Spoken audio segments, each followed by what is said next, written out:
ഹൈന്ദവ വിശ്വാസികളെയും ഭക്തജനങ്ങളെ സംബന്ധിച്ചിടത്തോളം സുപ്രീം കോടതിയിൽ നിന്നും ഒരു നിർണായകമായ വിധിയാണ് വന്നിരിക്കുന്നത്. കേരളത്തിനും അത് വളരെ പ്രാധാന്യത്തോടെ കേരളത്തിലെ ഭക്തജനങ്ങളും നോക്കിക്കാണുന്നുണ്ട്. കാരണം കുറച്ചു നാളുകളായി തമിഴ്നാട് സർക്കാർ ഈ ഹൈന്ദവ വിശ്വാസങ്ങൾക്കെതിരാണ്. നമ്മുടെ കേരളത്തിലെ പോലെ പണം മാത്രമാണ് അവരുടെ ലക്ഷ്യം. ക്ഷേത്രങ്ങളിലെ ഭക്തജനങ്ങൾക്ക് പ്രാധാന്യമില്ല, ഹിന്ദുക്കൾക്ക് പ്രാധാന്യമില്ല. അവിടെ നിന്നും വരുന്ന പണങ്ങൾ തങ്ങളുടെ പെട്ടിയിലാക്കുക എന്ന ചിന്തയാണ് സ്റ്റാലിൻ സർക്കാരിനുമുള്ളത്. അതിനെ തുടർന്നാണ് സ്റ്റാലിൻ ഈ 27 ക്ഷേത്രങ്ങളിലെ ഈ പണം ഉപയോഗിച്ച് അവിടെ കല്യാണ മണ്ഡപങ്ങൾ നിർമ്മിക്കുക, അതിനുശേഷം അത് വാടകയ്ക്ക് നൽകി പണം ഉണ്ടാക്കുക എന്ന ചിന്തയുമായി രംഗത്തെത്തിയിരുന്നു. അതിനെതിരെ ഭക്തജനങ്ങൾ ചെന്നൈ ഹൈക്കോടതിയെ സമീപിക്കുകയും കോടതി ഇതിനെതിരെ വിധി പറയുകയും ചെയ്തു. അങ്ങനെ ക്ഷേത്രത്തിന്റെ പണം വിശ്വാസികൾക്കുള്ളതാണ്, അല്ലാതെ കല്യാണ മണ്ഡപം വച്ച് അവിടെ പാട്ടിട്ട് ആഘോഷം നടത്തി ഈ മാംസാഹാരം വിളമ്പാനുള്ള സ്ഥലമല്ലെന്ന് കോടതി കൃത്യമായി തന്നെ ചൂണ്ടിക്കാട്ടി. ഇതിനെതിരെ അങ്ങ് സ്റ്റാലിൻ സുപ്രീം കോടതിയിലെത്തി. അവിടെയും ഈ തീരുമാനത്തിന് വലിയ പിന്തുണയൊന്നും ലഭിച്ചിട്ടില്ല. സ്റ്റാലിനെ വിരട്ടി വിടുകയാണ്. ക്ഷേത്രത്തിന്റെ പണം ഭക്തജനങ്ങൾക്കുള്ളതാണ്, നിങ്ങൾക്ക് കല്യാണ മണ്ഡപം നിർമ്മിക്കാനുള്ളതല്ല. അല്ലെങ്കിൽ ഒരു ആശുപത്രിയോ വിദ്യാഭ്യാസ സ്ഥാപനത്തിനോ വേണ്ടി പണം മുടക്കിയാൽ പോട്ടെ എന്ന് കരുതാം. പക്ഷേ ഇത്തരത്തിൽ ആടിപ്പാടാനായി കല്യാണ മണ്ഡപം നിർമ്മിക്കേണ്ടെന്ന വിധിയാണ് ഉണ്ടായിരിക്കുന്നത്. ആ 2 ജസ്റ്റിസുമാരാണ് ഇതുമായി ബന്ധപ്പെട്ട് വിധി പറഞ്ഞിരിക്കുന്നത്.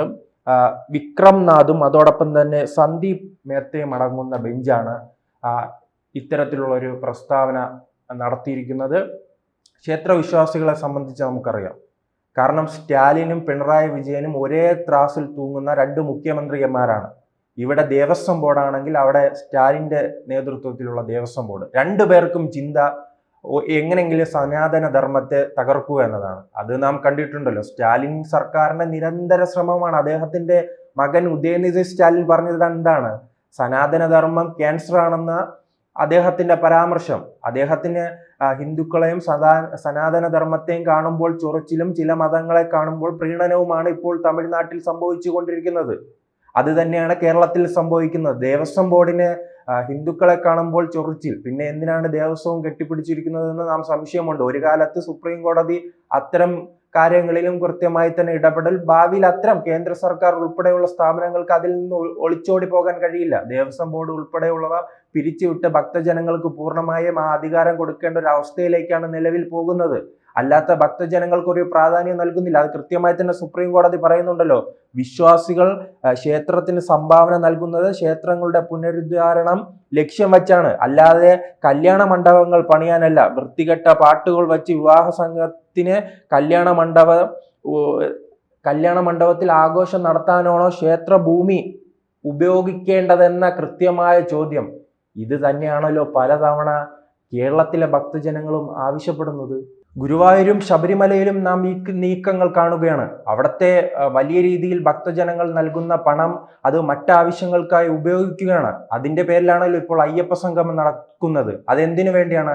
എന്തായാലും സുപ്രീം കോടതി അതിലും ഇന്നൊരു തീരുമാനം എത്തിക്കാനുള്ള സാധ്യതയുണ്ട്. അത്തരത്തിലുള്ള നീക്കങ്ങളാണ് സജീവമായി തന്നെ നടക്കുന്നത്. 2 സർക്കാരുകൾക്ക്, പിണറായി സർക്കാരിനും സ്റ്റാലിൻ സർക്കാരിനും മറ്റു ചിന്താഗതികൾ ഒന്നുമില്ല. വലിയ രീതിയിൽ ഭക്തജനങ്ങളെ ഉപദ്രവിക്കുക, പക്ഷെ അവർ നൽകുന്ന പണം 2 കൈയും വീട്ടി സ്വീകരിക്കുക. ഹിന്ദുത്വത്തെയും അതോടൊപ്പം തന്നെ സനാതന ധർമ്മത്തെയും നിരന്തരം കുറ്റപ്പെടുത്തുക. പക്ഷെ ഭക്തരുടെ പണം വേണം. അതോടൊപ്പം തന്നെ ക്ഷേത്രങ്ങൾക്കെതിരെ നിരന്തരം പരാമർശങ്ങൾ നടത്തുക.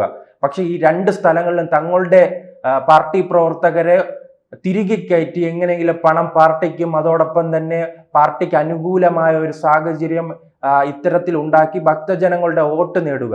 അത് തന്നെയാണ് തമിഴ്നാട്ടിൽ സംഭവിക്കുന്നത്. തമിഴ്നാട്ടിൽ മുരുകനാണെങ്കിൽ മുരുകനെ എതിർക്കാൻ വേണ്ടി അവിടുത്തെ DMK ശ്രമിക്കുകയാണെങ്കിൽ കേരളത്തിലേക്ക് വരുമ്പോൾ അത് അയ്യപ്പനായി മാറുകയാണ്. അയ്യപ്പനെയും മുരുകനെയും ലക്ഷ്യമിട്ട് 2 സർക്കാരുകളും മുന്നോട്ട് പോകുമ്പോഴാണ് സുപ്രീം കോടതിയുടെ ഭാഗത്ത് നിന്ന് ഇത്തരത്തിലുള്ള വലിയൊരു പ്രസ്താവന ഉണ്ടായിരിക്കുന്നത്, ഇത്തരത്തിലുള്ള വലിയൊരു നിർണായകമായ ഉത്തരവ് ഉണ്ടായിരിക്കുന്നത്.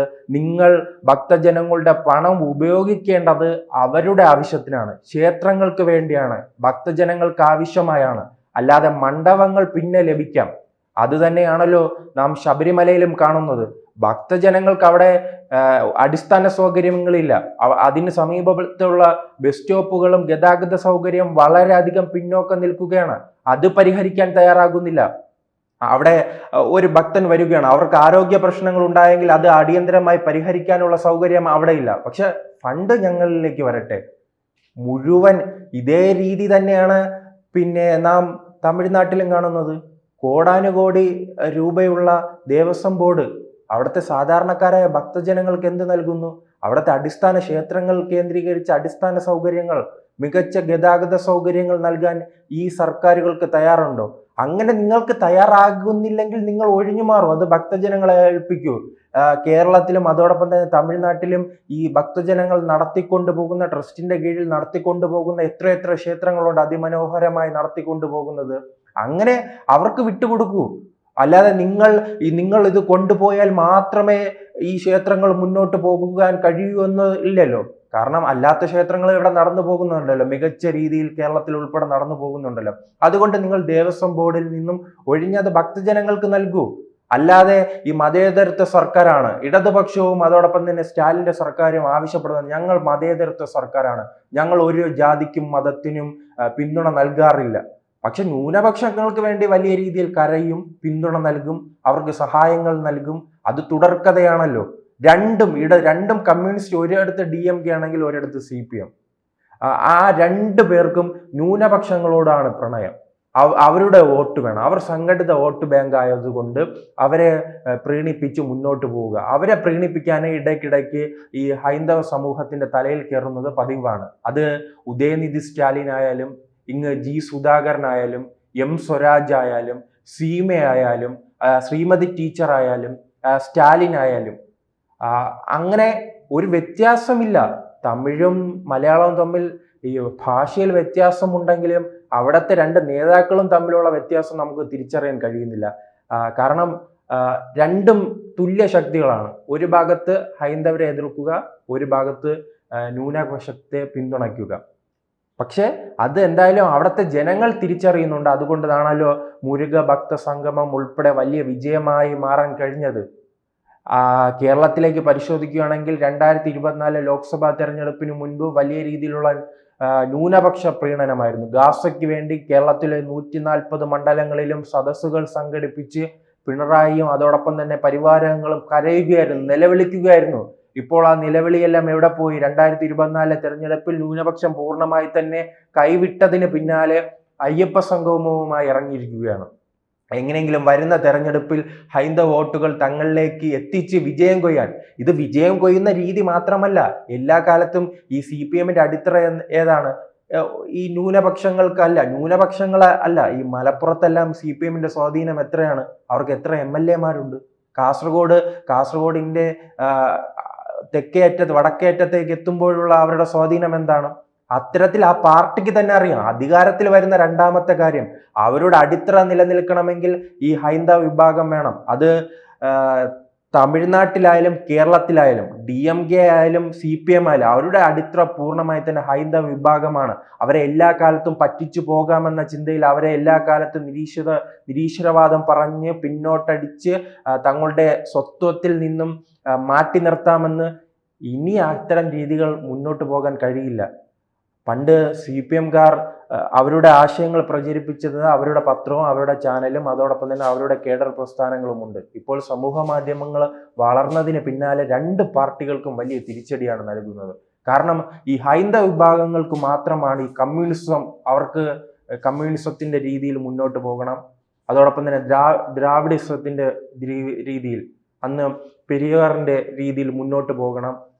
പക്ഷേ ഈ ന്യൂനപക്ഷങ്ങൾക്ക് അതൊന്നും പാർട്ടിയിൽ പ്രവർത്തിക്കാം, അവർക്ക് അവരുടെ വിശ്വാസങ്ങളുമായി മുന്നോട്ട് പോകാം. അതെന്താ ഒരു വിഭാഗത്തിന് മാത്രം ഇത്രയും ഒരു പ്രത്യേകത?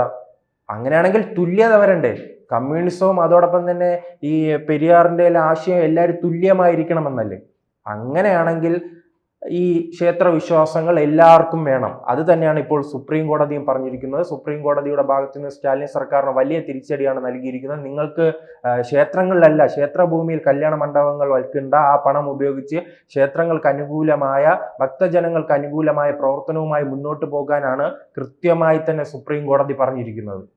കൂടുതൽ വാർത്തകളും വിശേഷങ്ങളും നിങ്ങളിലേക്ക് എത്താൻ ABC മലയാളം സബ്സ്ക്രൈബ് ചെയ്യുക, ബെൽ ബട്ടണും അമർത്തുക.